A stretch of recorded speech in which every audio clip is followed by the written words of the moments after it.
Jangan salah paham tentang tegas terhadap orang kafir. Apa itu tegas? Tegas dengan prinsip inna dina indallahil Islam. Islam is the single one, the true religion behind the God. Assalamualaikum warahmatullahi wabarakatuh.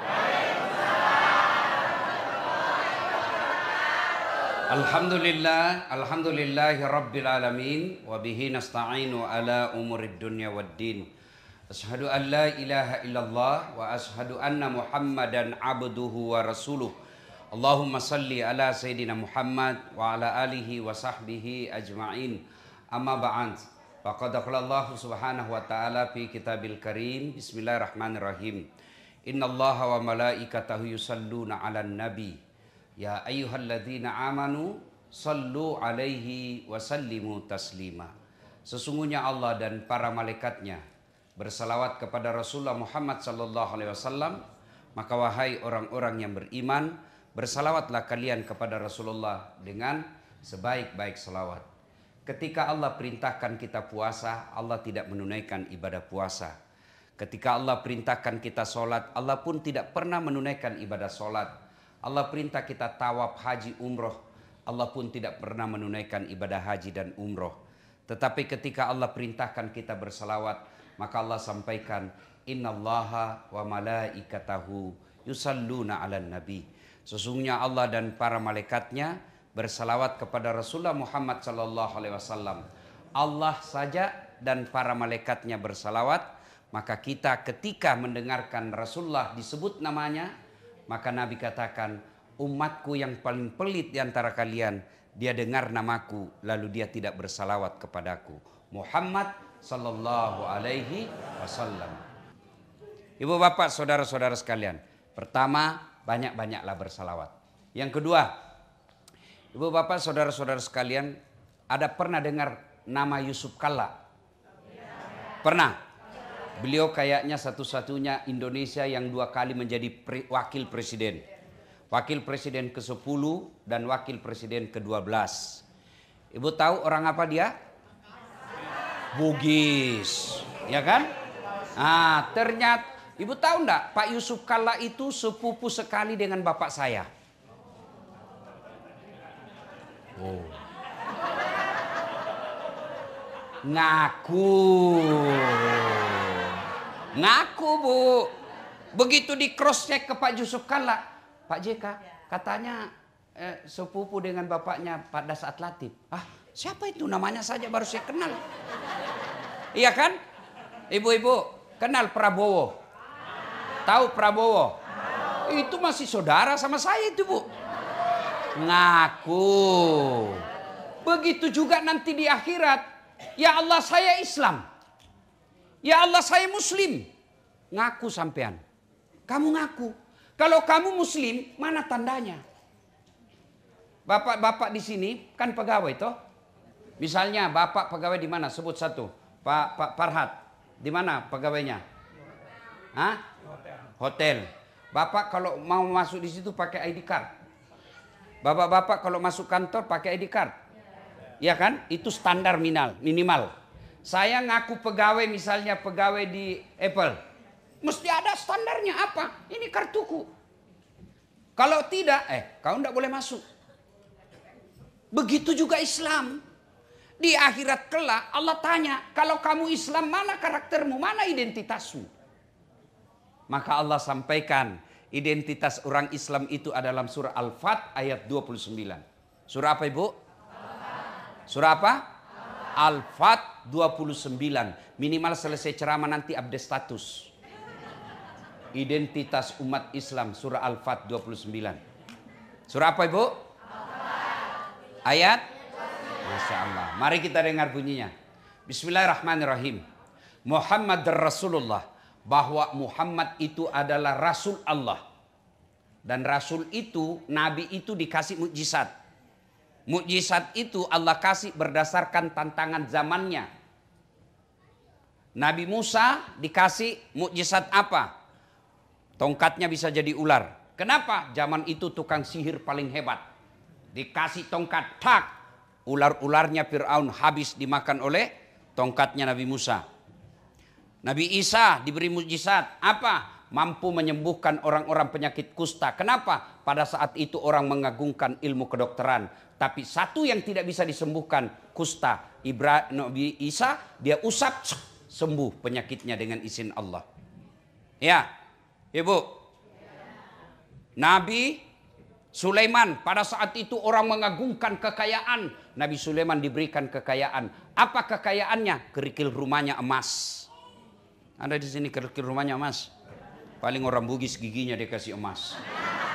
Kan? Nabi Muhammad SAW, pada saat itu orang mengagung-agungkan apa? Sastra, syair. Maka Allah berikan salah satu mujizatnya apa? Quran, yang ketika orang mendengar, Bapak baca sejarahnya Umar bin Khattab masuk Islam, dia kan mau datang mau membunuh Nabi. Balik haluan, karena dia bilang, kenapa Muhammad kau mau bunuh? Nah saudaramu sendiri dengan iparmu sudah masuk Islam. Fatimah itu sama suaminya masuk Islam. Ah, benar aja, iya benar masuk Islam. Balik haluan dia. Dia masuk ke rumah adiknya, begitu dia buka pintu, langsung dia banting iparnya. Ternyata kau berbohong, kau ternyata masuk Islam selama ini. Adiknya datang, si Fatimah, dia bilang, kenapa kalau kami masuk Islam? Kalau kami masuk Islam, kenapa? Dia bisik di telinganya Umar, la ilaha illallah Muhammad Rasulullah. Dia tebas, dia sikut adiknya, berdarah bibirnya. Lalu adiknya berkata, kamu bisa menyiksa fisik kami, tapi kau tidak bisa menguasai akidah saya. Umar lalu berpikir, barusan dia lawan adik saya ini. Ingat Pak, Umar itu tegas tapi lembut hatinya. Pada saat dia duduk, dia kasihan lihat adiknya, dia usap itu, dia ambil kira-kira kalau sekarang sapu tangan. Ya, dia usap itu bibirnya adiknya berdarah, adiknya tepis tangannya, jangan. Lalu dia duduk menyesal, dia pegang kepalanya, tiba-tiba dia lihat ada di bawah tempat duduk, ada lintingan-lintingan kertas. Bukan kertas, lintingan-lintingan daun kurma. Karena waktu itu tidak ada kertas, Bu. Dia lihat gulungan-gulungannya, apa itu? Tidak boleh kau sentuh. Cobalah saya lihat sedikit kalau bahasa kita. Ayolah saya lihat dulu apa itu. Coba saya lihat. Akhirnya adiknya berikan. Dan apa yang dibaca? Surah Toha ayat 1-5. Lembut hatinya dan menyatakan diri langsung masuk Islam. Kenapa? Kagum dengan kalimat-kalimat yang ada dalam surah Toha. Maka Allah berikan mukjizat Nabi Muhammad. Apa mukjizatnya? Quran. Nah, kemudian Bapak Ibu saudara-saudara sekalian, Nabi, kemudian Umar masuk ke dalam Islam. Lain kali kita cerita ini. Ya, tentang tokoh-tokoh orang Islam yang masuk Islam. Muhammad Rasulullah, bahwa Muhammad itu adalah utusan Allah. Walladzina ma'ahu, dan orang-orang yang mengaku dirinya Islam punya karakter, ciri-ciri, identitas, ID card. Satu, asyidda' walal kufar, tegas kepada orang kafir. Tapi ingat, jangan salah paham tentang tegas terhadap orang kafir. Apa itu tegas? Tegas dengan prinsip inna dina indallahil Islam. Islam is the single one, the true religion behind the God. Gaya-gaya saja ini bos. Gaya-gaya.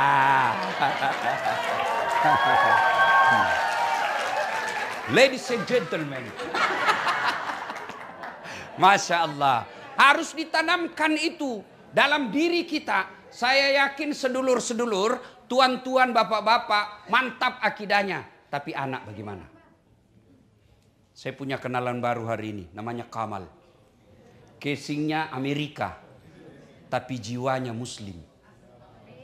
Bu, dengar Bu. Bu, kalau ibu meninggal siapa yang doakan ibu? Jangan kau harap suamimu. Pasti dia kawin lagi. Percaya Bu. Sampai teman saya di Makassar, ibu-ibu, dia bilang kurang ajar itu tetangga saya. Kenapa? Masa baru 3 bulan istrinya meninggal, belum lagi kuburnya kering, dia kawin lagi Ustadz. Saya bilang teman saya lebih hebat, masih hidup istrinya dia kawin. Ya Bu, siapa yang doakan ibu? Anak. Tuan-tuan, bapak-bapak yang saya muliakan, saya cinta karena Allah. Ayo anak-anak kita gimana imannya? Maafkan saya Bu, maafkan saya. Anak ibu bawa kok ndak hadir duduk di sini. Mestinya anak kita duduk dengar dakwah. Bahasanya. Minimal nanti dia duduk, ibu nanti pulang jelaskan apa yang saya sampaikan. Harus Bu ada ikhtiar. Nah ibu sekarang, kalau di sini ibu khawatir agamanya anak, ikhtiarnya kirim ke kampung neneknya sekolah. Itulah tugasnya ibu. Sekarang bagaimana ibu yakin agamanya akan selamat kalau sekarang aja ibu tidak bisa kendalikan. Demi Allah, kita akan ditanya. Bapak baca itu sejarah Isra dan Mi'raj. Ada orang tua yang bagus agamanya. Sholatnya oke, puasanya oke, hajinya oke, sedekahnya baik. Masuklah dia dalam kalangan surga. Ditanya, ya Allah tahan itu. Itu bapak saya.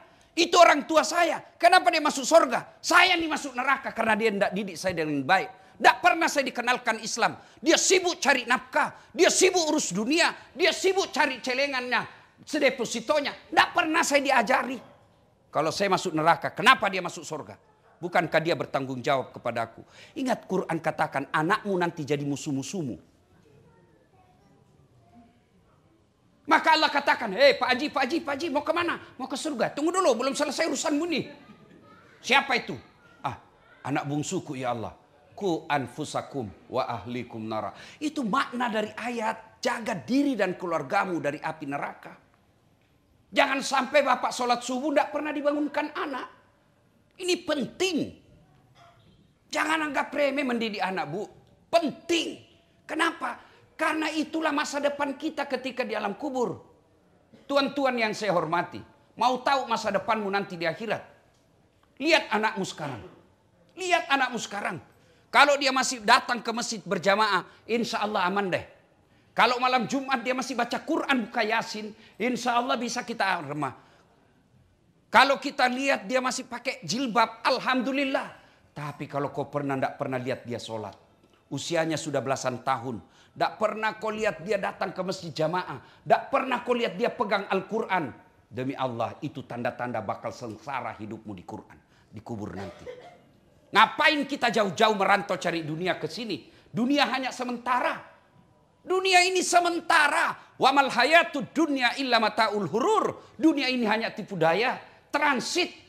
Dunia aja ini yang hanya paling lama kita hidup 70 tahun. Tapi berani kita merantau ke sini untuk memperbaiki dunia. Kenapa untuk akhirat kita tidak abai? Untuk akhirat kita abai. Itulah anak kita. Didik anak. Pulang ini bu. Bukan ini perkara gampang.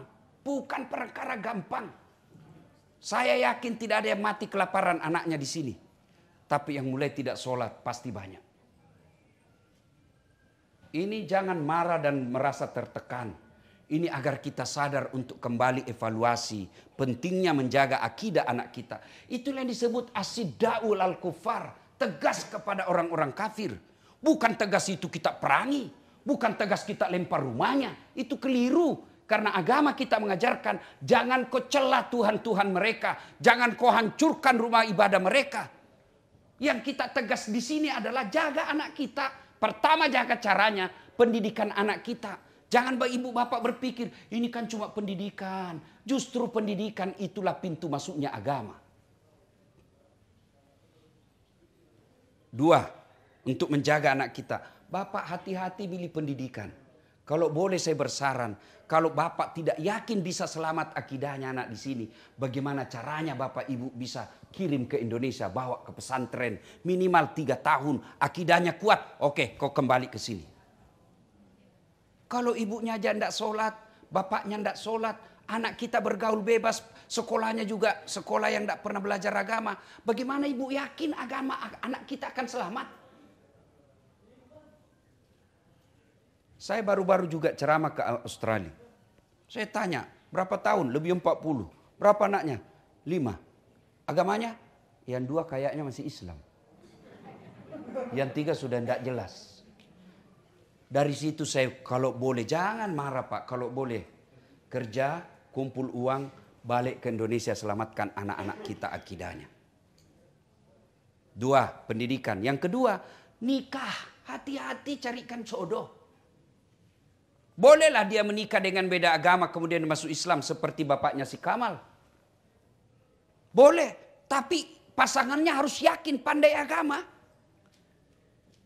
Kalau kita nikahkan anak kita dengan non-muslim yang tidak seiman dengan kita, lalu anak kita sholatnya juga tidak beres, hampir bisa dipastikan cucunya nanti sudah tidak jelas agamanya. Maka hati-hati milih jodoh. Ini adik-adik yang masih jomblo di sini. Kata Nabi, kau menikahlah dengan 4 pertimbangan. 1, itu agama. Nabi sudah pesan. Li jamaliha, lihat cantiknya. Cantik penting. Kenapa? Dia hampir 24 jam di depanmu. Iya toh? Baru bangun dia. Mau tidur dia lagi. Mau pergi kerja dia lagi. Pulang kerja dia lagi. Jadi kalau jelek nanti cepat ganti casing. Iya toh? Cantik penting. Tapi tidak boleh jadi prioritas. Kenapa? Cantik ada batasnya. Apalagi zaman sekarang Pak. Wow. Cantik di medsos. Mulus. Oh, kamera 360.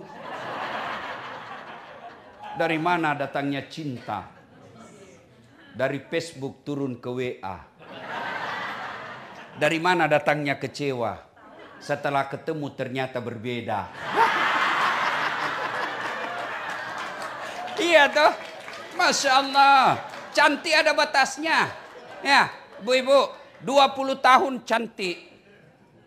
17 tahun sweet 17. Wah, memukau. Satu kampung tersenyum dia, terpesona satu kampung. 17 tahun. Balik itu 17. 71. Masih ada yang terpesona. Kau aja senyum cucumu lari. Dikira mau digigit. Apa? Cantik ada batasnya. Gagah ada batasnya. Bapak-bapak di sini masih cakep semua. Dulu. Sekarang tanya istrimu Pak. Tanya istrimu. Saya masih cakep. Kalau dia bilang masih cakep, pasti dia bohong. Ibu-ibu, tanya suamimu, kamu masih cantik? Kalau dia bilang masih cantik, pasti kau dibohongi. Iya toh? Cantik ada batasnya. 2, cantik itu subjektif. Subjektif. Cantik menurut Dasar, belum tentu cantik menurut Kamal. Iya toh? Kalau saya ditanya, siapa perempuan paling cantik di dunia Ustadz? Ada istri saya di samping pasti, istri saya dong. Bapak protes, istriku, enggak urus saya istrimu. Iya toh subjektif. Ada yang suka yang hitam-hitam, ada yang suka yang bening, ada yang suka body gitar. Macam-macam. Iya toh. Macam-macam. Iya toh, itu subjektif. Maka adik-adik sekalian, kalau kau menikahi seseorang karena kecantikan, siap kau kecewa. Kenapa? Pasti ada batasnya. Sampaikan itu ke anakmu. Memang kau lihat cantik sekarang. Tapi kalau kau cantik pertimbanganmu, biaya operasionalnya mahal. 2, kata Nabi, ini cantik. Nabi katakan pilihan cantik, tapi jangan prioritas. 2, kata Nabi, pilihlah karena keturunannya, tapi jangan prioritas.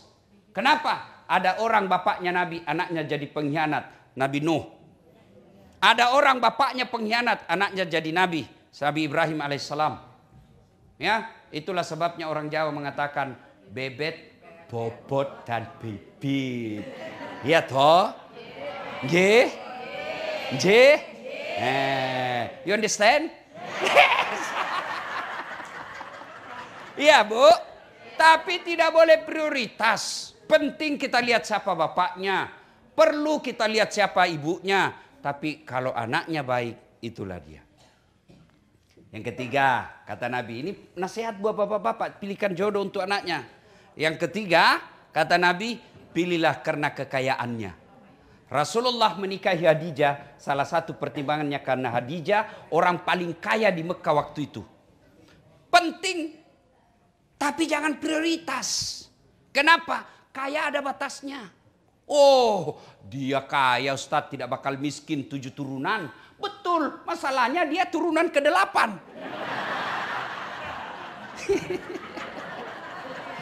Iya toh. Jangan jadi prioritas. Ya. Yang keempat kata Nabi. Dengar. Yang keempat. Oh ya. Coba kita ulang apa tadi yang pertama? Cantik, beautiful. Yang kedua, turunannya. Tiga, kekayaannya. Yang keempat, agamanya kata Nabi. Mahasiswa saya bertanya, Ustadz, kenapa agama nomor 4? Mestinya kan agama nomor 1. Saya bilang jangan salah dek. Agama betul nomor 4, tapi tidak titik di situ hadis. Koma, lalu ada di bold, huruf besar, kapital, kasih tanda centang, lalu di stabilo. Ya kira-kira seperti itu kalau sekarang ya. Kata Nabi, utamakan agamanya, karena dengan agama kamu akan dapat semuanya. Ada orang cantik bu, cantik betul, tapi akhlaknya kesurupan. Iya toh? Iya, iya. Ada lagi mukanya, Masya Allah, akhlaknya baik, tapi mukanya hancur. Iya kan? Iya. Ada lagi kaya, wih tapi mulutnya kasar. Iya kan? Itulah sebabnya Nabi katakan, tidak mungkin ada perempuan berkumpul 4-empatnya. Dialah cantik, keturunan baik-baik, anak orang kaya, hafal Quran. Kalau ada bapak ibu tahu di sini, tunjukkan saya. Saya juga masih mau pak. Iya. Kan susah untuk kumpul ke 4-empatnya. Maka Nabi tegaskan, utamakan agamanya. Kalau dia miskin, maka agamanya akan memperkaya dengan akhlaknya. Kalau dia tidak cantik, maka tutur katanya akan mempercantik kelakuannya. Paling sial dialah jelek, keturunan tidak jelas, pengangguran, agama tidak jelas. Emangnya waktu kau pilih tutup mata? Ya, tuh dengar, ya. Maka hati-hati milihkan jodoh anak kita supaya apa? Agamanya selamat. Bolehlah kita nikahkan dengan orang sini, tapi harus yakin anak kita bisa bimbing dia. Kalau anak kita perempuan, agamanya juga tidak jelas, sampai menikah tidak pakai jilbab, 2 tahun dia pacaran, menikah dengan orang beda agama, hampir bisa dipastikan akan hilang agama anakmu. Ibu-ibu sekarang kalau anaknya pacaran dianggap biasa. Siapa bilang itu biasa? Itu kiamat. Kenapa? Saya tahu bu, karena banyak ibu-ibu curhat. Rata-rata ibu-ibu curhat yang tidak saling menghargai karena lama pacaran. Ya pacaran 3 tahun. Pasti dalam 3 tahun itu berapa kali dia bohong. Dalam 3 tahun itu berapa kali dia selingkuh. Dan bertengkar, kebiasaan itu dibawa setelah menikah. Akhirnya sudah ada anaknya, tidak ada saling penghormatan. Kenapa? Sudah saling menghina. Gimana dalam keluarga, rumah tangga, suami istri, ngomong aja sama istri kasar. Ngomong aja sama suami kasar. Woi pak, di mana kau? Cepat kau pulang. Waduh, suami istri kok begitu?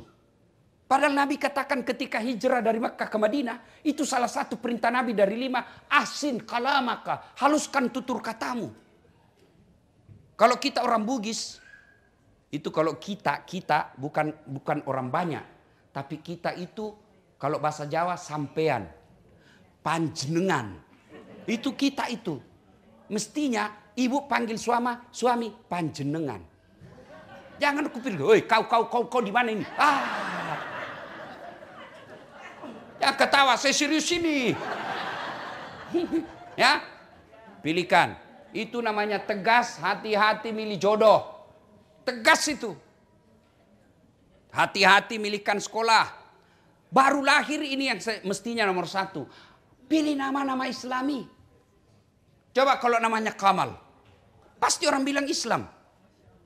Tapi kalau diberi nama John Albert, orang ini muslim, mu'allab. Tapi kalau namanya Muhammad Jamil, pasti orang Islam. Kalau dia perempuan, kasih nama-nama Islam. Misalnya, kasih nama apa? Aisyah, Humaira. Jangan kau pikir apa arti sebuah nama. Bayangkan kalau dalam ruangan ini tidak ada semua nama. Bagaimana ibu mau komunikasi? Halo? Ada Anu? Anu siapa? Itu yang ceper. Banyak ceper. Bayangkan Pak. Coba, saya dosen komunikasi. Nama itu simbol dan bisa mewakili karakter orang. Ketika Bapak dengar nama saya, Dasat Latif, pasti Bapak bisa bayangkan. Oh, Ustadz Sulawesi, selalu pakai putih-putih, yang selalu bilang beleng-beleng. Itu dari simbol, dari simbol.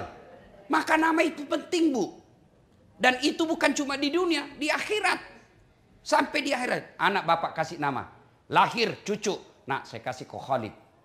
Ini Khalid salah satu panglima perang Umar bin Khattab yang menyeberangkan Islam sampai ke daratan Eropa. Ini Khalid nak. Nah, saya kasih kau nama Sumayyah. Kalau dia perempuan. Apa itu nak? Ini Sumayyah, perempuan pertama. Dia budak, hamba sahaya. Tapi membela akidahnya. Dia rela mati. Dialah perempuan pertama yang jihad fisabilillah. Ditombak oleh Abu Jahal. Saya mau kau punya akidah seperti Sumayyah. Kasih nama, kau siapa namamu nak? Lionel Messi. Baru PC. Iya kan? Nama penting. Ya, coba kalau nama anak kita. Ya Humaira. Dipanggil, ya Humaira. Yang kemerah-merahan pipinya. Orang doakan. Ya, itu tegas namanya. Jangan kita keikut-ikutan. Ah ini untung alhamdulillah saya ingat. Ibu juga hati-hati. Sudah menikah tidak boleh itu nama suamimu di belakang. Tidak boleh. Tetap nama bapakmu.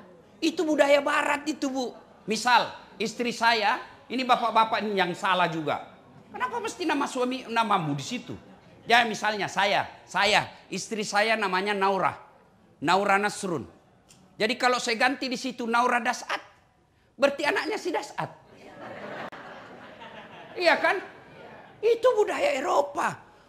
Budaya Muslim Naura Dasat. Anak saya. Nah, makanya sama-sama Naura. Mamanya namanya Naura Nasrun. Anak saya namanya Naura Dasat. Boleh Dasat di belakangnya. Tapi ada kalimat. Naura istrinya Dasat. Boleh kalau begitu. Tapi kan repot.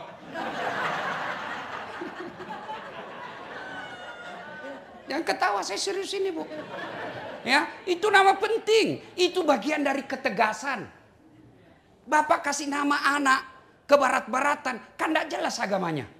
Coba kalau langsung dikasih nama Muhammad Ibrahim. Orang pasti bilang Muslim dia. Dan coba lihat itu. Nama Muhammad. Saya kemarin jalan-jalan tidak tahu daerah mana itu. Yang ada bintang-bintang situ. Tuh. Saya cuma pancing kau juga. Ini ibu ini. Dia tunggu saya salah Pak. Ya. Nama Muhammad disimpan di atas satu-satunya. Muhammad Ali. Itu berarti nama penting. Coba kalau bukan Muhammad Ali namanya. Tidak mungkin dia di atas. Nama penting Pak. Itu bagian daripada tegas. Asidak walal kufar. Yang kedua. Ruhama'u bainahum. Kasih sayang kepada sesama mereka. Ayat tadi pertama tegas. Kalau keluar. Kalau kita. Ya. Kemudian kafir. Ini yang saya lupa. Apa itu kafir? Orang yang berbeda dengan agama kita. Saya pernah lagi ceramah, ditanya sama non-muslim. Kenapa kami disebut kafir? Jangan salah paham. Kafir itu bukan maknanya kasar. Kafir itu yang menyembunyikan. Tertutup. Kenapa disebut menyembunyikan? Karena dia tidak mau mengakui keesaan Allah. Maka disebut dia kafir. Kafir itu ada dua. Kafir zimmi dan kafir harbi. Kafir zimmi mau kerja sama-sama kita. Ada itu namanya Pak Albert selalu ikut saya selama di sini. Beda agama tapi dia bantu saya dalam dakwah. Soal Tuhannya urusan dia. Itu yang disebut kafir zimmi. Mereka yang mau bekerja sama dengan kita. Kata Nabi kalau kau ganggu dia saya musuhmu nanti di akhirat.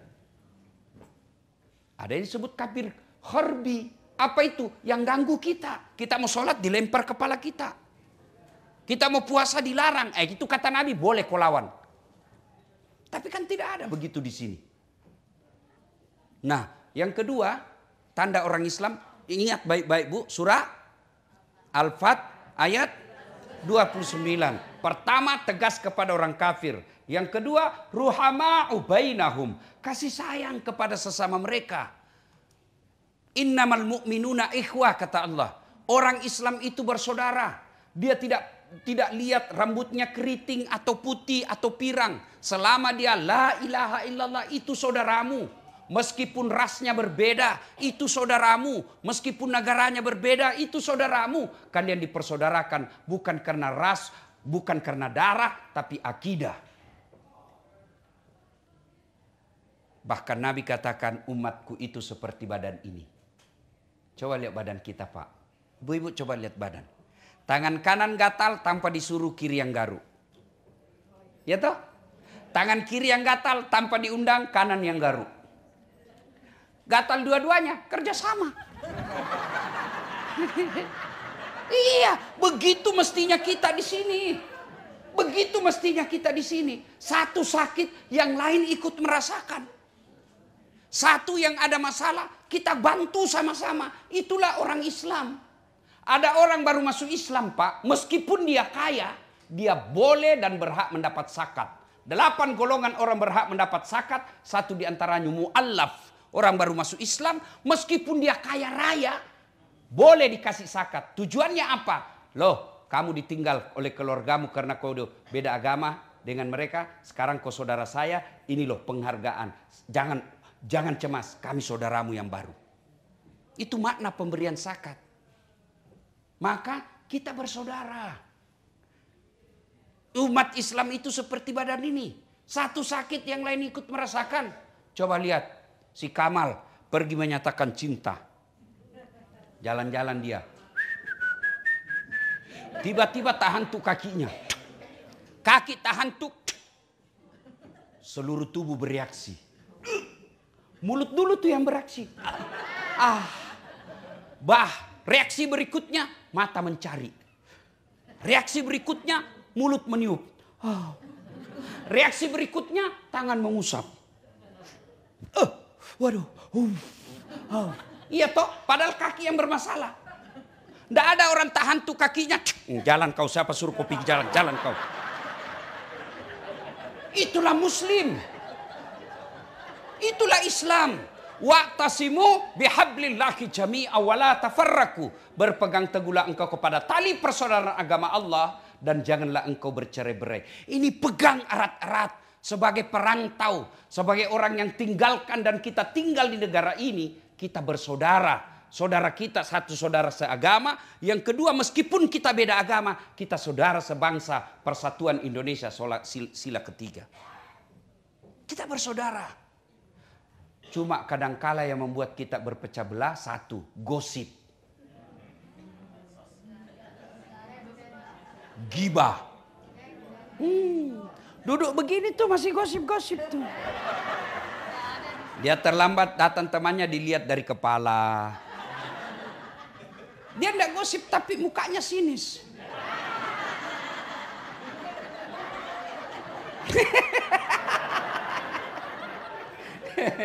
Sudah sinis? Dia itu. Apa? Kenapa? Jilbabnya enggak seragam. Iya. Kayak umbul-umbul. Nah, dia dengar orang, dia dengar yang kau gosipi, besok dia enggak datang lagi. Putus persaudaraan. Iya. Ibu-ibu memang itu penyakitnya tukang gosip. Saya aja ada yang gosip saya. Jadi itu juga bajunya yang di YouTube.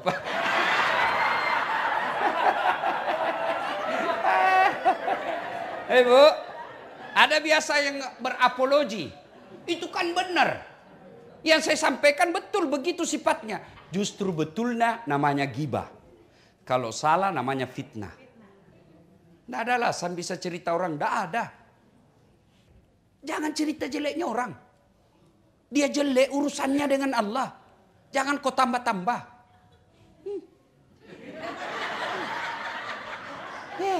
Rajin betul pengajian. Tapi suaminya selingkuh. Memangnya dia senang kalau suaminya selingkuh? Iya. Kita kan suka tambah, suka ikut campur. Biar bukan urusan kita, campur aja dari kerjanya. Hati-hati Bu yang suka ikut campur, nanti takdirmu seperti toge. Tahu toge? Coba lihat itu toge, pecel ada. Gado-gado, tempe, soto Banjar. Maka dia selalu ikut campur, Allah takdirkan semuanya bengkok. Itulah makna dari ayat, ayuhibbu ahadukum, sukakah kamu memakan bangkai sesamamu manusia? Jadi majelis taklim yang baik, orang datang dia baru belajar kasihan agama, dia datang mau cerita aib, maka ibu yang baik dia katakan, na'udzubillah min zalik. Kita berlindung kepada Allah dari keburukan seperti itu. Belum tentu suami kita lebih baik dari dia. Itu yang bagus. Jangan malah dicambah. Oh iya, iya. Padahal enggak tahu urusan tuh. Jangan ketawa, saya serius ini. Ya, Bu. 2. Yang memutuskan persaudaraan. Apa itu? Sombong. Apakah sombong pakaian mahal? Belum tentu, itu rezekimu. Apakah mau sombong pakaian barang-barang mewah? Belum tentu. Bapak punya rezeki pakai baju krokodil, cap buaya. Katanya kalau asli buayanya menghadap ke dalam, kepalanya keluar. Kalau palsu buayanya menghadap ke dalam. Buaya darat. Ya, ya. Bapak pakai palsu. Bapak pakai misalnya Hugo Boss. Boleh, itu rezekimu. Ibu pakai berlian emas, boleh, rezekimu. Kalau perlu tulis di sini emas. Boleh, boleh. Lalu kapan dia sombong? Sombong itu kata Nabi 2 karakternya. 1, nganggap remeh orang lain. Jadi kalau ibu pakai emas berlian, boleh. Kapan sombong? Kalau ibu bilang, palsu. Baru sombong itu. Bapak pakai baju, apalah itu yang mahal-mahal. Boleh, boleh. Kapan bapak sombong? Kau tahu Dasat, ini baju saya terbatas ini. Kau tidak bisa beli yang begini. Sombong. Kau meremehkan orang. Ibu mau pakai yang asli silakan, tapi jangan hina orang yang palsu. Boleh, ya. Yang kedua, karakter sombong itu adalah menolak kebenaran. Tadi adik kita yang ceramah. Tahu apa itu? Baru 14 tahun. Iya betul 14 tahun, tapi otaknya Pentium 4. Ibu 50 tahun, otaknya Pentium 1. Lambat loading.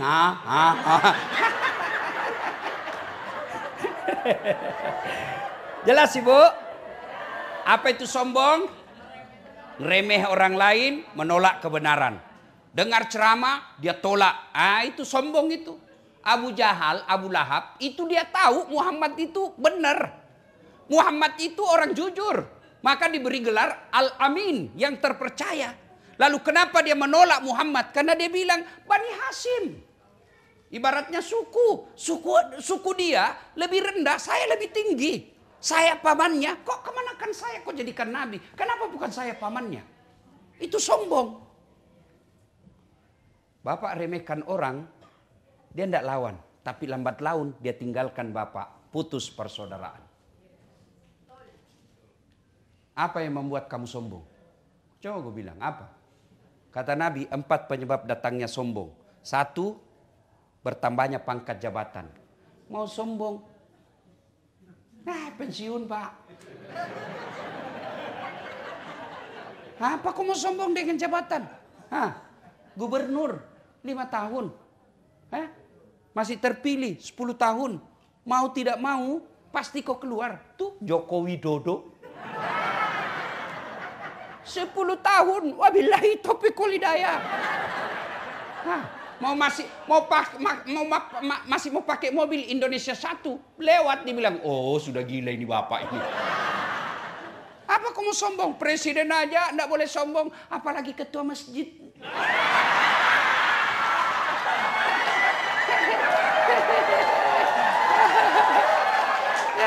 Apa yang mau disombongkan? Ya, ayo. 2 kata Nabi, penyebab datangnya sombong. bertambahnya ilmu. Banyak gelar. Sayang itu, dia kurang gelarku itu. Kalau lengkapnya itu Dr. Dasat Latif, SSOS, Sarjana Sosial, SAG, Sarjana Agama, MSI, Master Science, PhD, Philosophy of Doctor. Alhamdulillah baru-baru disetujui oleh universitas untuk kepangkatan saya profesor. Doakan mudah-mudahan awal tahun sudah jadi guru besar. Oh, jarang-jarang orang Pak seperti saya. 2 doktornya Bu, 2 doktorku Bu, 2 sarjanaku. Lalu kamu sombong Dasat? Oh jangan. Wa ma utitum minal ilmi illa qalila. Saya tidak berikan kamu ilmu kecuali sangat sedikit. Apa yang kamu sombongkan dengan ilmumu? Allah cabut ilmumu, dikasih pikun.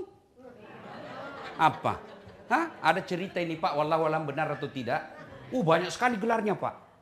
Bertumpuk-tumpuk. Begitu jelang pensiun, dikomplain sama istrinya. Pak, biasanya kalau kau mau pergi kampus ngajar, kau cium-cium jidatku. Ini sudah hampir 2 minggu tidak pernah lagi kau cium saya. Dalam hatinya, astagfirullah, berarti siapa saya cium selama ini? Ternyata ya dia cium pembantunya.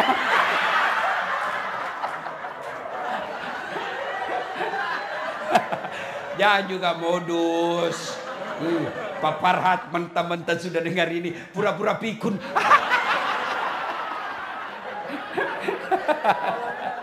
Ayo, apa yang mau kau sombongkan? Bu. Apa karena saya hebat? Enggak. Saya bisa sampai di sini bukan karena saya hebat, karena ada penonton saya. Itu viewer saya di YouTube sekarang, Bu, sudah hampir 600 juta. Berarti tidak boleh kau sombong Dasat. Kamu bisa ceramah karena ada yang dengar. Coba kalau saya ceramah di sini 2 jam berapi-api, tidak ada yang dengar. Bapak lewat, sudah lama sakit itu Pak. Iya toh, apa yang mau disombongkan? Ada ustadz sombong? Ada. Mana ciri-ciri ustadz yang sombong? Tidak mau menerima perbedaan pendapat. Ada ustadz itu baru 2 bulan belajar agama.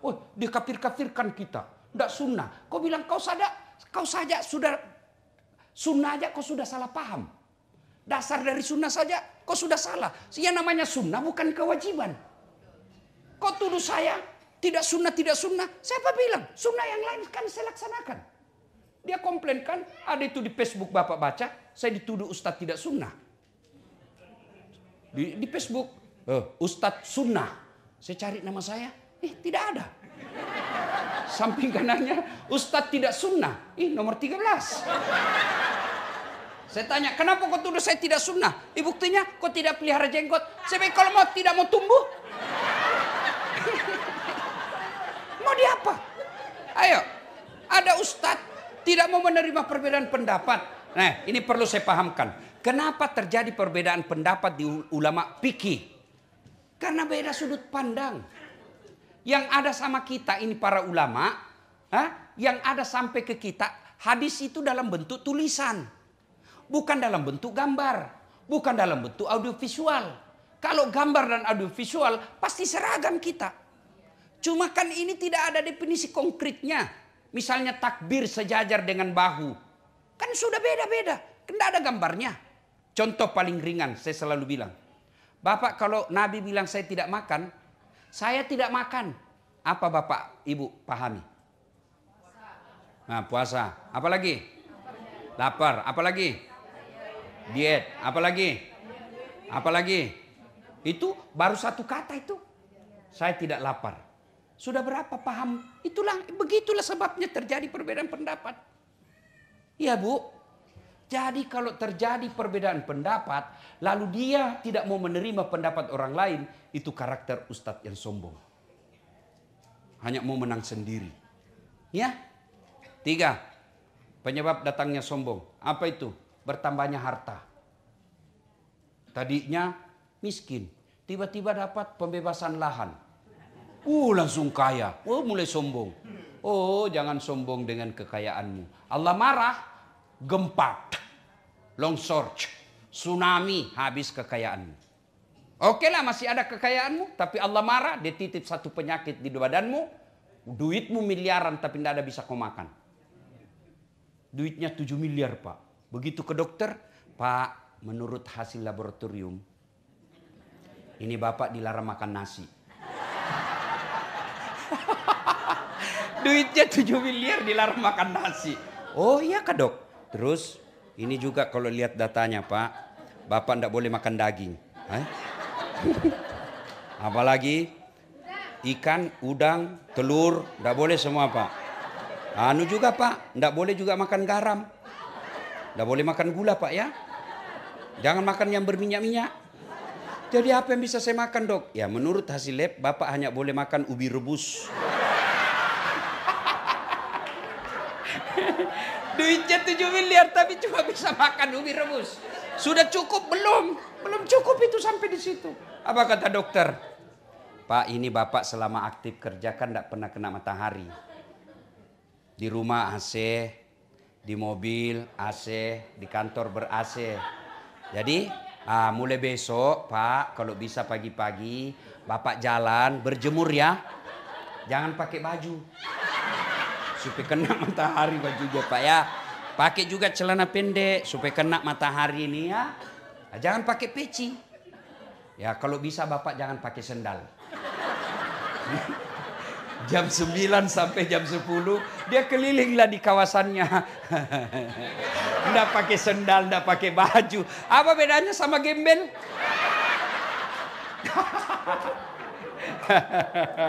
Allah, tadi Pak Joko ngajak saya, dia bilang Ustadz, barangkali Ustadz mau pergi lihat kawasan yang banyak gembel.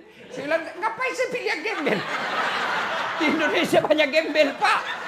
Bawa saya di tempat yang banyak barang-barang cantik. Malu halus. Nah, kita ini orang Islam Pak, kalau lagi jalan dengan tidak sengaja melihat barang bagus, Bapak tidak sengaja. Maka caranya ucapkan Subhanallah. Maha suci Allah yang telah menciptakan keindahan itu. Itu rezeki namanya. Batasnya kedipan mata. Kalau sudah berkedip, misalnya kan, sudah berkedip, astagfirullah, palingkan pandangan. Itu tadi sebelum berkedip, rezeki. Berkedip, Bapak lihat, sudah haram. Jangan begini, astagfirullah. Tambah banyak dosanya. Ya, boleh ya. Karena Ibu. Mumpun saya ingat, persoalan handphone ketika berjamaah. Misal lagi sholat, Allahu Akbar. Di rakaat kedua, kantong bunyi handphone. Mengganggu. Boleh Bapak buka. Ambil. Matikan. Boleh. Yang tidak boleh, kalau Ibu terima. Ya, halo. Sebentar kau telepon, saya lagi sholat. Batal ini kalau batal. Ini sudah batal ini. Kalau cuma dimatikan, kamu juga yang di samping, tidak usah kau marah. Baru bunyi handphone kau sudah tergoda. Lama betul imanmu. Biasalah itu ya. Jelas Bu ya. Sombong penyebab putusnya persaudaraan. Apalagi dengki. Apa itu dengki? Definisinya susah lihat orang senang, senang lihat orang susah. Ini kelemahan kita orang Indonesia. Kalau ada kawan kita dapat promosi, bagaimana caranya kita habisi? Ya, kalau ada kawan kita naik rezekinya, kita cerita fitnah kiri kanan. Mestinya kalau kita lihat kawan kita, kenalan kita ataupun tidak dikenal, ada rezeki yang menimpa dirinya, ya Allah, berikan pula rezeki seperti yang dia, supaya saya bisa menolong agamamu. Jangan malah dengki. Oh sudah habis waktu Pak ya? Sampai jam berapa? Oke. Jam 10. Bisa sampai jam 10? Betul? Saya yang tidak bisa. Oke, 1 tadi tegas kepada orang kafir, 2 kasih sayang kepada sesama mereka. Ini penting. Nabi pernah tanya, atadruna manil muflis? Saudara-saudara sekalian, kamu tahu enggak siapa yang bangkrut nanti di akhirat? Yang tidak sholat ya Rasul, dia sholat. Yang tidak puasa ya Rasul, dia puasa. Yang tidak haji ya Rasul, dia haji. Tidak bayar zakat. Loh, kalau begitu siapa yang bangkrut ya Rasul? Jarusu wahati'ur rahim. Tetangga yang jahat sama tetangganya dan yang memutuskan tali persaudaraan. Bertanya sahabat, kok bisa bangkrut? Dia kan puasa, dia haji, dia sholat, dia zakat. Kok bisa? Betul, hablum minallahnya, ibadah hadanya baik, tapi hablum minasnya rusak. Ketika dia setor pahalanya, ya Allah ini sholatku 20 tahun. Datang tetangganya, tunggu dulu. Saya pernah difitnah itu. Katanya anakku yang lurus rambutnya bukan anaknya suamiku. Karena suamiku keritin rambutnya. Dia tidak tahu anaknya lurus rambut. Nah karena sudah direbonding. Gara-gara fitnahnya, saya tinggalkan komplek. Gara-gara fitnahnya dia nih. Saya sakit hati. Allah berfirman, kalau begitu ambil sholatnya 20 tahun. Habis sudah sholatnya itu 20 tahun. Dia setor lagi puasanya. Ya Allah ini puasaku 20 tahun. Datang lagi. Saya pernah sama-sama kerja di Amerika tuh. Dia fitnah saya di kampung. Katanya kerja saya di sini menghalalkan segala cara. Gara-gara fitnahnya satu kampung benci saya. Saya pulang kampung orang semua sinis sama saya. Gara-gara fitnahnya tuh dia. Saya minta keadilan. Allah katakan ambil puasanya 20 tahun. Sudah habis sholat, habis puasa. Store lagi zakatnya. Ya Allah ini zakatku. Datang lagi, tunggu dulu. Saya pernah juga itu kurang ajar dia sama saya. Dia fitnah istri saya selingkuh. Saya termakan fitnahnya, akhirnya saya cerai. Belakangan saya tahu ternyata dia yang mau sama saya.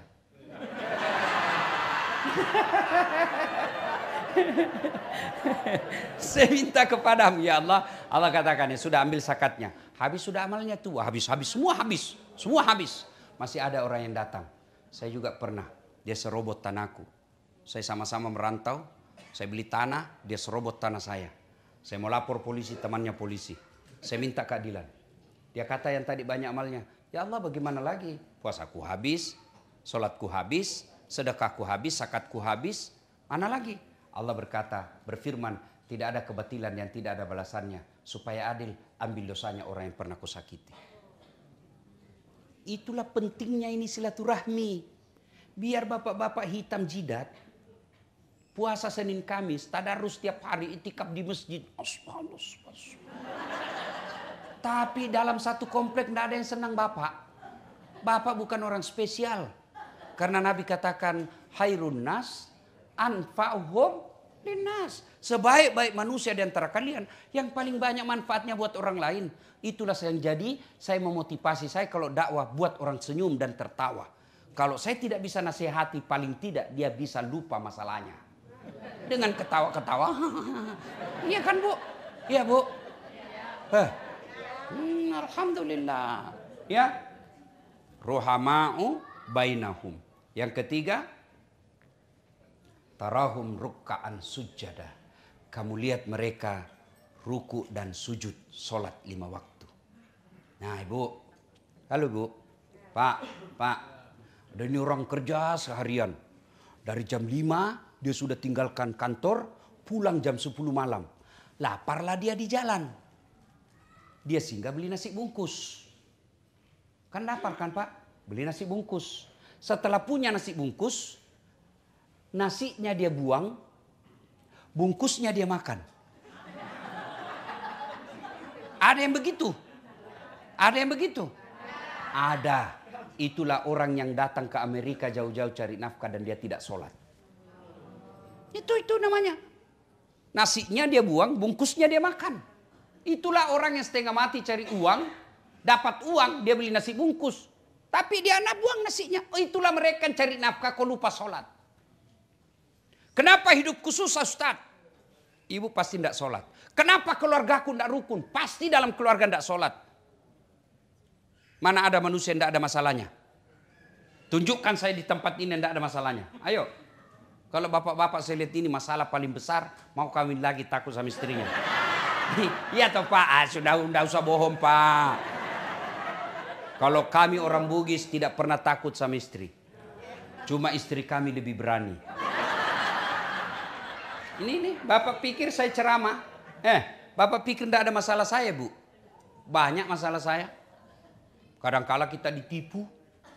Oh ini cuma 2 jam Ustaz, tahu-taunya 9 jam. Iya Pak. Oh pernah saya pergi ceramah Pak, dari Makassar ke Palopo. Saya salah satu Allah nikmat saya gampang tidur. Kalau saya naik mobil belum 5 jam, 5 menit sudah tidur. Kalau saya naik pesawat itu Bu, itu belum terbang saya sudah tidur. Benar, biasa istri saya jengkel. Kalau dia lagi cerita saya sudah ngorok. Itulah nikmat dari Allah. Nah saya naik tidur. Naik mobil, tidur. Saya di 2, sopir. Begitu sampai di kawasan namanya Kera, itu perhutanan. Singgah itu mobil. Saya lihat, saya bangun. Mana kenapa singgah ini? Mana sopir? Saya lihat, oh dia kencing. Turun dari sebelah kanan. Saya turun sebelah kiri. Waktu dia turun, dia lihat saya tidur. Saya kencing lah saya. Begitu saya kencing, saya bilang, sekalinya ini sopir dan dilihat saya. Benar. Saya masih kencing, tiba-tiba mobil, lari. Saya lari. Wah. Wah.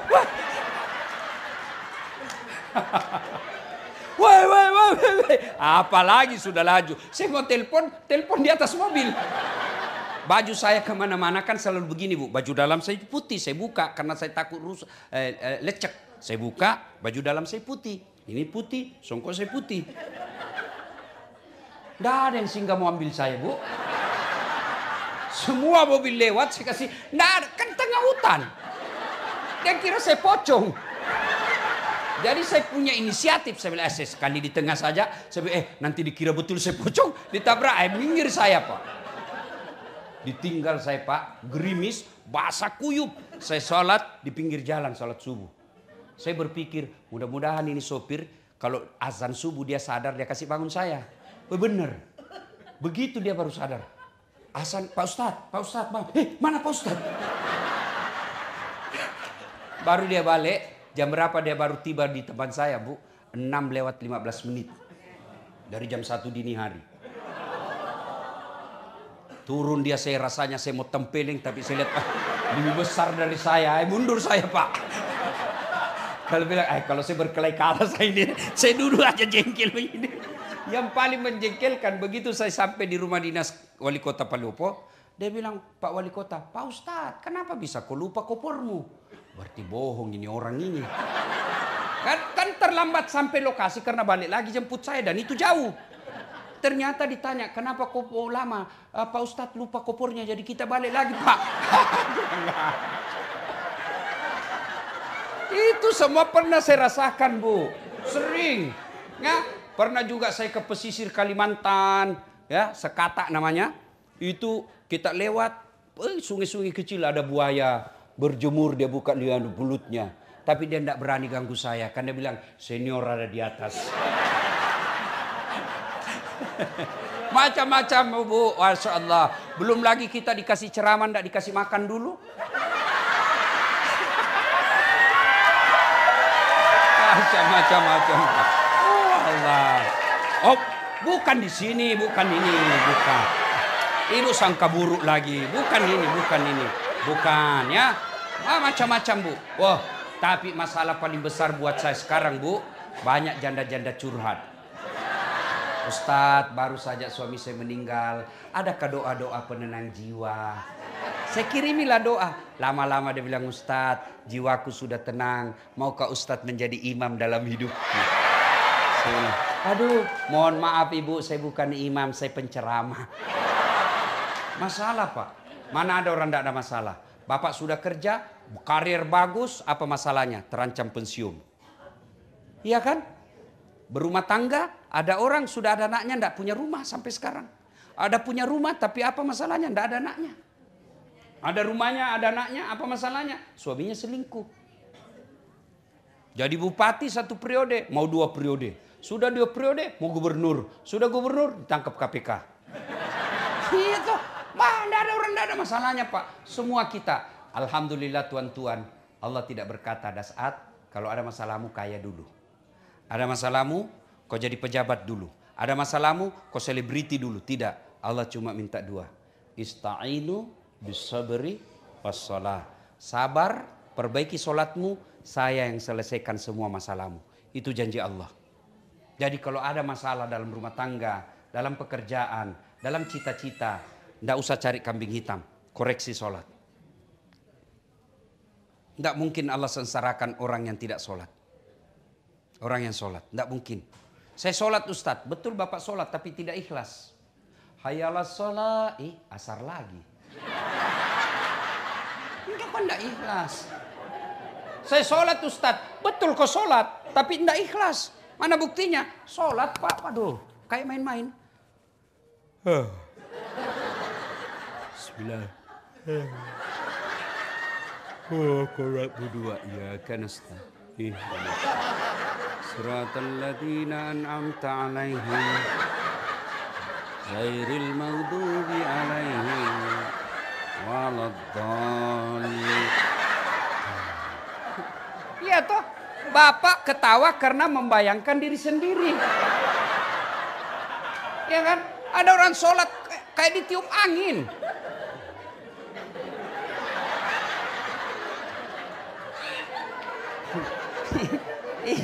Ibu histeris karena ibu bayangkan diri sendiri kan. Jadi kalau ada masalah ya lebih baik koreksi sholat. Bapak ibu saudara-saudara sekalian, soal sholat ini tidak cukup waktu. Saya mau bahas fokus khusus karena waktu sudah masuk. Kita lanjutkan lagi besok. Nah, besok masih ada ceramah besok malam. Besok malam masih libur kan? Rugi yang tidak datang besok malam. Sebab ada pembagian undian umroh. Nah, saya mau tapi ibu bilang bayar sendiri. Alhamdulillah. Terima kasih Bapak Ibu Saudara-saudara sekalian. Waktu masih 15 menit kita gunakan untuk tanya jawab. Silakan. Yang mau bertanya silakan. Yang mau menjawab lebih bagus. Ya silakan Ibu. Silakan. Kalaupun tidak cukup waktu, boleh Bapak Ibu bertanya melalui WhatsApp saya. Ya sudah? Nah, silakan baca pertanyaan pertama. Pertanyaan pertama. Bismillahirrahmanirrahim. Pak Ustadz, pertanyaan saya, kalau kita mengadopsi anak dari non-muslim dan yang mengadopsi itu keluarga muslim, apakah anak tersebut harus bersyahadat? Oke. Pertama, adopsi dalam Islam haram. Tidak boleh. Ya, yang boleh anak angkat. Karena adopsi itu hak-hak orang tuanya putus. Diganti namanya, dikaburkan orang tuanya. Orang tuanya tidak punya lagi hak waris, tidak punya hak sama sekali, putus. Itu haram. Yang boleh bagi Islam anak angkat, anak yang diambil diperlakukan seperti anak sendiri. Ya. Nah, kalau dia masih kecil, tunggu dia sampai dewasa lalu disahadatkan. Diislamkan. Ya. Kalau dia tidak Islam, agak susah. Lebih baik Bapak ambil anak angkat muslim. Banyak berkeliaran di Indonesia. Ya Pak ya? Oke, jelas. Apa lagi? Assalamualaikum. Anu yang baca. Kamal baca. Kita dengar dia pakai bahasa Indonesia. Bisa bahasa Indonesia? Baca. Ayo Kamal. Ya. Kau masuk YouTube saya Kamal. Oke. Assalamualaikum, Ustaz, saya lagi ngambek nih sama karena permintaan saya lama didapatnya atau cuman setengah. Setengah. Ya. Jadi gimana doa yang benar supaya Allah memenuhi doa kita? Oke, terima kasih Kamal. Ini yang ngambek memangnya rugi Allah kalau kau ngambek. Saya kira tadi ngambek sama suami, ngambek sama Allah. Kalau ngambek sama Allah, apa ruginya Allah? Satu dunia tidak sholat, Allah tetap mulia. Satu dunia kafir, Allah tetap mulia.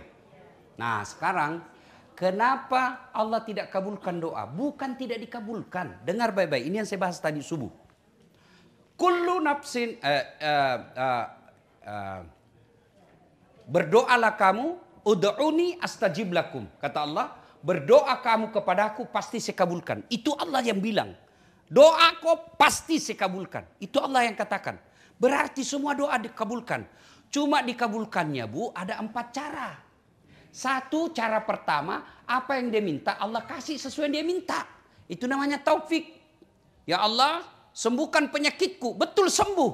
Itu taufik. Ya Allah, mudah-mudahan bisa naik mobil. Allah kasih, betul bisa beli mobil. Taufik namanya. Ya. Ya Allah, mudah-mudahan anakku dapat jodoh. Dapat betul, taufik namanya. Yang kedua, Allah kabulkan tapi dalam bentuk yang lain. Ya Allah, mudah-mudahan saya sehat. Allah tahu kalau sehat ini, maka dia misalnya kalau dia sehat, dia bisa menikah dengan beda agama dan dia tinggalkan agamanya.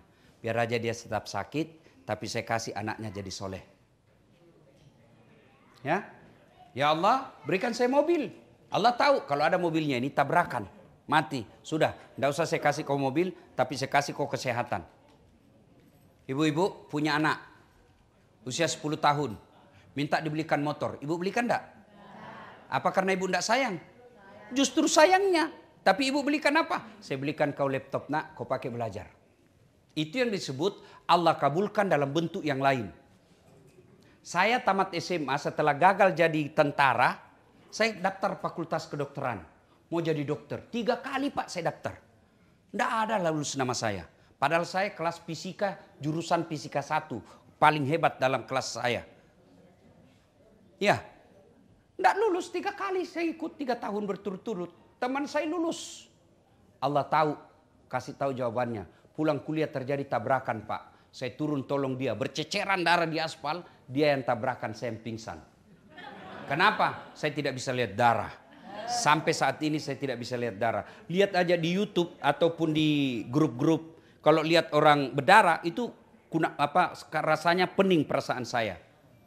Teman saya yang jadi dokter, dia tugas di Kepulauan Aru. Kepulauan Aru. Mau lebaran saya telepon, kau pulang lebaran dok? Tidak. Rugi-rugi pun cari uang jauh-jauh, enggak lebaran sama bapakmu, orang tuamu. Mahal tiket. Saya bilang alhamdulillah. Untung saya tidak jadi dokter.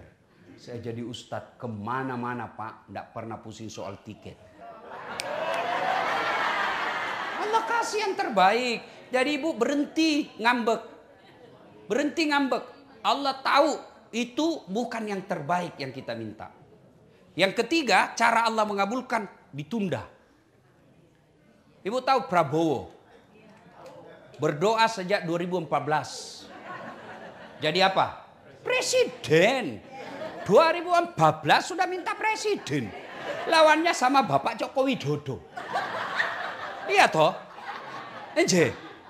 Siapa yang menang? Bapak Joko Widodo. Siapa menterinya? Bapak Prabowo. Tapi 2024 baru Allah kasih. Kau baru presiden sekarang. 2014 minta, Allah kabulkan 2024. Nabi Zakaria minta anak sejak usianya 21 tahun. Kapan Allah kabulkan? Usianya 90 tahun. Berapa lamanya itu Bu? 69 tahun minta. Padahal itu Nabi, tidak pernah bohong. Sholatnya bagus, ibadahnya baik. Nabi penerima wahyu. 69 tahun baru Allah kasih. Kita berdoa pagi, mau dikasih besok. Baru sholatnya putus-putus. Emang ada orang dalam?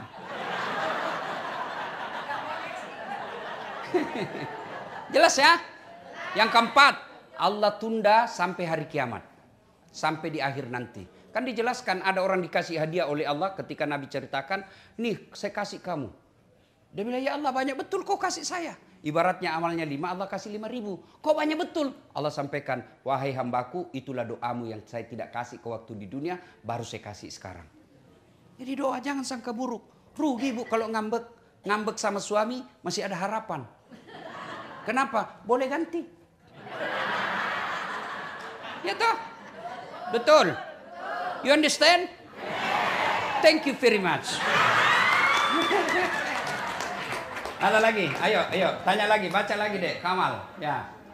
Assalamualaikum. Waalaikumsalam. Kalau kita membantu anak yatim tapi mereka adalah bagian dokter keluarga, keponakan, apakah itu terhitung sedekah atau tanggung jawab kewajiban? Oke. Bu, bersedekah itu ada tata caranya. Satu, jangan mempermalukan yang diberi. Maka tidak bagus itu Bu bersedekah. Ibu kasih antri. Mau cuma dikasih 50.000 ngantri dia bertengah hari. Disuting di close up mukanya. Itu bagian bukan yang baik. Itulah sehingga dalam sedekah ada namanya amil. Panitia yang bawakan. Yang kedua, setelah itu sedekah orang dalam dulu. Bapak kalau mau sedekah istri dulu. Jangan kau sedekah orang lain istrimu itu terus bajunya 2 kali lebaran. Tenang ibu, saya bela kau ini malam. Bajunya mewah, istrinya sudah 4 kali pulang kampung tidak pernah baju baru. Bukan suami yang baik itu. Kau sedekah ke orang, istrimu dulu. Supaya apa? Dia taat. Itu istri Pak, tidak penting dia kau selalu hadir. Yang penting ada duitnya. Tidak percaya kau dengar. Ibu-ibu, biar suami tidak pulang yang penting ada Nah, dengar kau. Uang yang dia cari, bukan kamu. Ya toh Ibu? Nah, jadi sudah itu penuhi dulu kebutuhan rumah tangga, penuhi dulu kebutuhan anak, istri, sudah itu baru saudara. Jangan sampai saudara kita menjadi fitnah. Kayak betul itu saudaranya di Los Angeles. Tapi saudaranya di kampung mau makan kadang ada makanan. Itu jadi fitnah. Makanya sedekah itu lebih utama kepada keluarga dulu. Ya, bagaimana kalau kemanakan? Lebih bagus lagi Bu. Ya, jelas? Oke. Pertanyaan berikut, Kamal. Ya. Pegang mic-nya itu dek, pegang mic-nya supaya untuk itu tuh yang mic untuk YouTube. Yang tadi. Yang ini. Ya, itu pegang juga itu, ya. Pertanyaan berikut, ya. Assalamualaikum Pak Ustadz, mau tanya nih. Kalau kita suka melihat orang yang ganteng, pikiran saya jadi yang bukan berdosa kita. Waalaikumsalam. Kalau dia gadis, maafi muskilah, tidak ada masalah. Tapi kalau ada suaminya, aduh, jangan ya. Tapi kalau itu karunia, makanya Allah tadi Nabi mengajarkan kalau kau lihat cowok cakep, ganteng, penuh pesona, kau cukup ucapkan Subhanallah, Maha Suci Allah yang telah menciptakan keindahan itu. Ya, tapi kalau ibu pelototi, lalu membayangkan jadi suamimu, padahal kau punya suami dan ada suami di sampingmu. Kalau saya suamimu seperti itu, saya bilang, Dek, lebih baik saya ceraikan kau baik-baik ya, daripada kau peluk saya, kau bayangkan orang lain. Gak boleh ya. Kalau dia gadis, terpesona sama dia, tidak jadi masalah. Jangankan ibu, saya juga senang Bu lihat orang cantik. Ya, saya ini tidak gagah Ibu, tapi saya penuh pesona. Tidak percaya, kau mau foto sama-sama saya toh?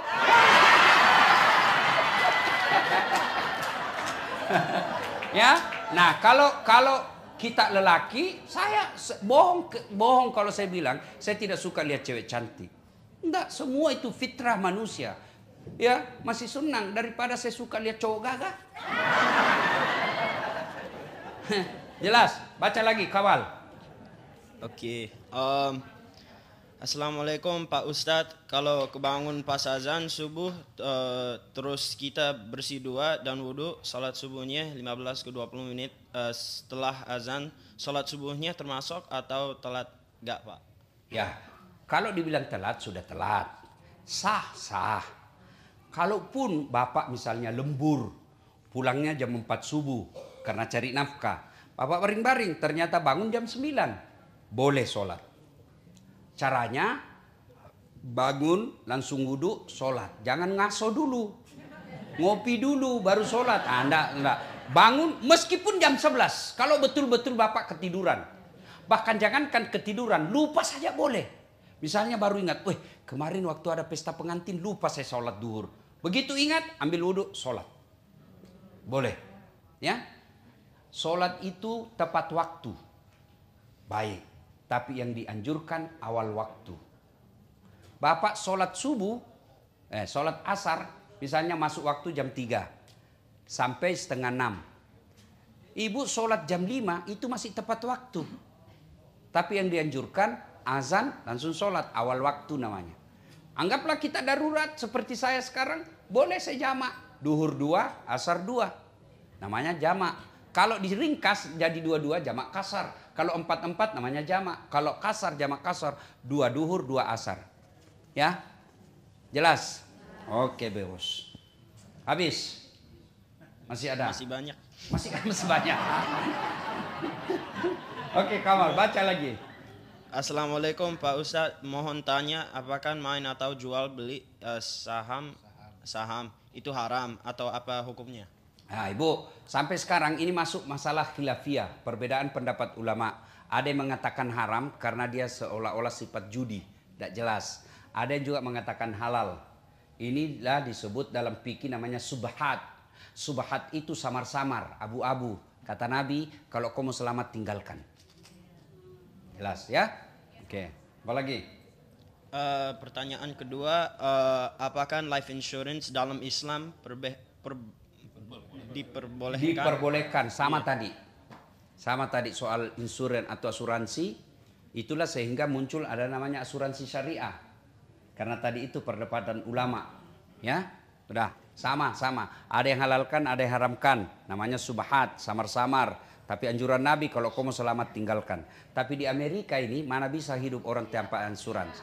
Nah, selama niatnya ibu bukan melawan Allah, tapi karena mengikuti peraturan dan kita hidup di negara ini, Allah maha bijaksana. Oke. Assalamualaikum Ustaz, ayah saya udah meninggal 2 minggu yang lalu. Boleh gak ibu saya yang tua boleh keluar rumah? Misalnya ketemu dokter dan sebagainya.